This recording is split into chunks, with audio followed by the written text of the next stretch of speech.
આપણે સૌએ બાળપણમાં કેટલી બધી વાર્તાઓ સાંભળી છે, બરાબર ને? પણ અમુક વાર્તાઓ એવી હોય છે જે ક્યારેય જૂની નથી થતી.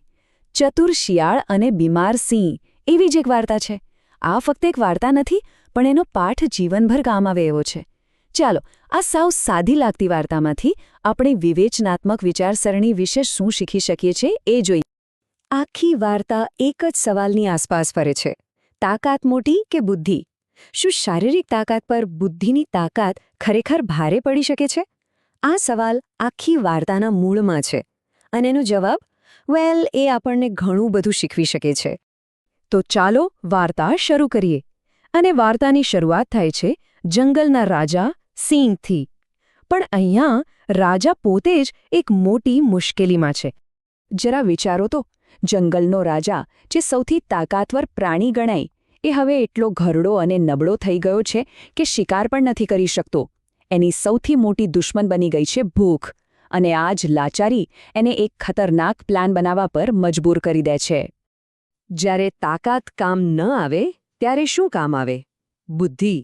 સિંહ પણ પોતાની બુદ્ધિ વાપરવાનું નક્કી કરે છે, પણ સારા કામ માટે નહીં. એનો ઉપયોગ એક ખતરનાક જાળ ગોઠવવા માટે કરે છે.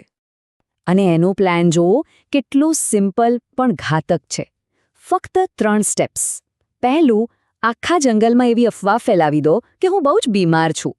બીજું, પોતાની ગુફામાં જઈને આરામથી શિકારની રાહ જુઓ. અને ત્રીજું, જે કોઈ પણ દયા ખાઈને ખબર અંતર પૂછવા આવે એને જ પોતાનો શિકાર બનાવી લો. મતલબ કે બીજાની દયાનો જ ફાયદો ઉઠાવવાનો. સિંહના શબ્દોમાં જે છળ છે એના પર ધ્યાન આપજો. મારા બાળક. આવા પ્રેમાળ શબ્દો વાપરીને એ આવનારા પ્રાણીને વિશ્વાસ અપાવે છે કે અહીં બધું સલામત છે. આ ખાલી એક આમંત્રણ નથી, આ તો શબ્દોથી બનાવેલી એક ઘાતક જાળ છે. પણ આ ચાલાકીમાં દરેક જણ ફસાય એવું તો નથી.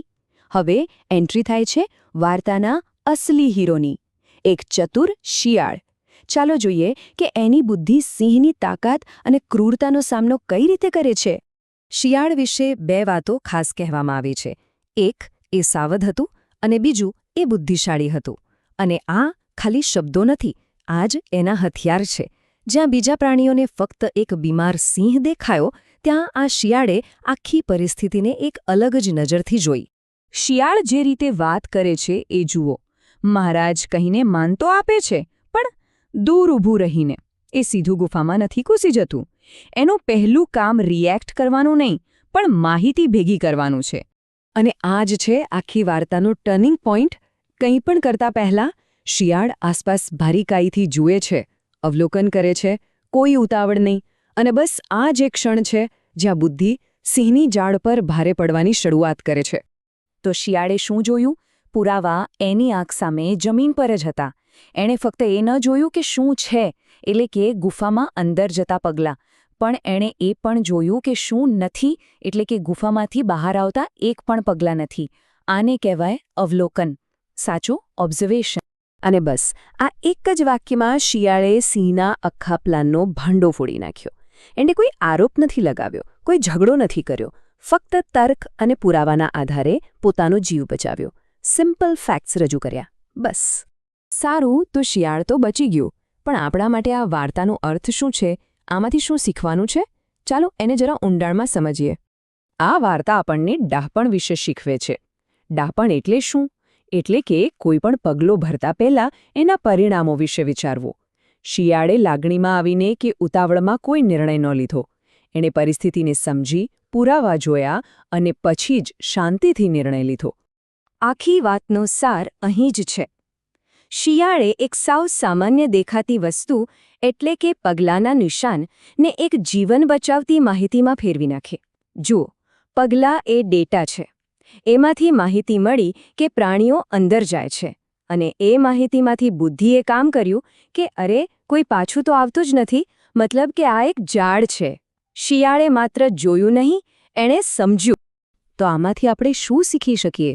પહેલું, ફક્ત જોવાનું નથી, બારીકાઈથી અવલોકન કરવાનું છે. બીજું, જે દેખાય છે તો ઠીક, પણ જે નથી દેખાતું એના પર ખાસ ધ્યાન આપો, કારણ કે ઘણીવાર અસલી વાર્તા ત્યાં જ છુપાયેલી હોય છે. ત્રીજું, કોઈ પણ વસ્તુ જે too good to be true લાગે એના પર સવાલ ઉઠાવો. અને છેલ્લે કોઈ પણ નિર્ણય લેતા પહેલા એકવાર ઊંડા શ્વાસ લઈને વિચારો. અને ડરપોકપણું ન કહેવાય, અને સમજદારી કહેવાય. તો આખી વાતનો સાર બસ એટલો જ છે કે વાત ખાલી જોવાની નથી, વાત છે જોઈને સમજવાની. પગલાંના નિશાન તો કદાચ બીજા પ્રાણીઓએ પણ જોયા હશે, પણ એ નિશાનનો અર્થ શું થાય છે એ ફક્ત શિયાળ સમજ્યું. અને આ જોવા અને સમજવા વચ્ચે જે ફરક છે ને, એને જ જ્ઞાન કહેવાય. આ વાર્તા આપણને એકદમ સ્પષ્ટ રીતે યાદ અપાવે છે કે સમજણ વગરનું અવલોકન કોઈ કામનું નથી, અને જતાં જતાં એક સવાલ મનમાં મૂકી જાય છે.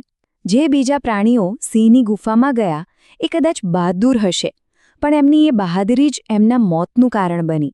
તો સવાલ એ છે કે ચતુરાઈ વગરની હિંમત એ હિંમત છે કે પછી મૂર્ખામી, અને કેટલી ખતરનાક સાબિત થઈ શકે છે.